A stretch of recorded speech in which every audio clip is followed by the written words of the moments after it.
Halo teman-teman, selamat datang di video ini bersama saya Ernest dan teman saya Tirta.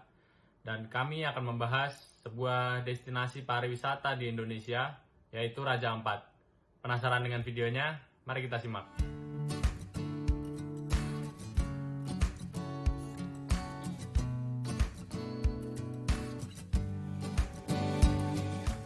Raja Ampat, Provinsi Papua Barat, memiliki keanekaragaman hayati di laut dan di darat yang luar biasa yang membuat wisatawan tertarik untuk mengunjungi daerah tersebut. Sesuai hasil penelitian lembaga-lembaga konservasi, terdapat 553 jenis karang, dan Raja Ampat adalah rumah dari 70% jenis karang yang ada di dunia. Selain itu, di Raja Ampat terdapat 1456 jenis ikan karang, 659 jenis moluska, 5 jenis penyu, dan 16 jenis mamalia laut, sehingga banyak wisatawan berkunjung untuk menyelam di Laut Raja Ampat. Sebagian besar wilayah Raja Ampat berstatus daerah konservasi. Ada 5 kawasan konservasi darat, yakni Cagar Alam Waigeo Barat, Cagar Alam Waigeo Timur, Cagar Alam Batangan Barat, Cagar Alam Salwati Utara, dan Cagar Alam Misol.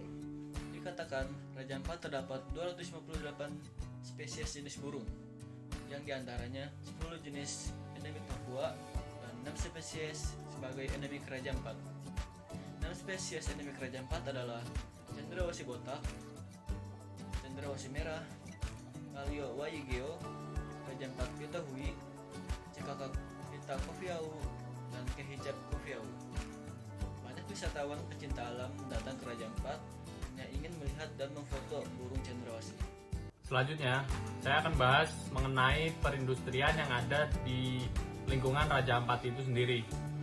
Yang pertama adalah usaha transportasi. Transportasi itu sangat penting dalam sebuah perjalanan pariwisata ya, karena menyangkut mobilitas manusia dari satu tempat ke tempat yang lain. Selain itu, fungsi alat transportasi bukan hanya sebagai sarana mobilitas, tetapi sekarang juga digunakan sebagai sarana atraksi wisata. Lalu ada faktor-faktor yang menentukan atau perlu kita pertimbangkan dalam memilih jenis transportasi yang akan kita gunakan. Yang pertama ada faktor waktu dan jarak. Yang kedua ada biaya transportasi. Ini saling berhubungan ya. Kalau misalnya kita berwisata dalam waktu dan jarak yang singkat, apabila biaya mahal, pasti kita akan mempertimbangkan. Jadi kedua hal ini saling bersangkutan. Lalu yang selanjutnya ada pembangunan prasarana dan sistem transportasi serta ada aksesibilitas dan kenyamanan kita. Untuk menuju ke Raja Ampat, setelah kita tiba di Bandara Sorong, kita masih perlu melakukan perjalanan lagi untuk mencapai Raja Ampat tersebut. Pilihan transportasinya ada dua, yaitu jalur udara menggunakan pesawat atau menggunakan jalur laut, yaitu dengan kapal. Perjalanan udara akan memakan waktu penerbangan selama 30 menit. Sedangkan jalur laut menggunakan kapal, kita akan melakukan perjalanan kurang lebih 1-2 jam. Selama berpetualangan di Raja Ampat, kita hanya bisa menggunakan kapal. Dan biaya untuk menggunakan kapal itu mencapai jutaan rupiah, tergantung dari jarak serta pulau tujuan yang akan kita tempuh. Selain itu, kita bisa bernegosiasi dengan pemilik kapal untuk meminimalisir biaya yang kita keluarkan.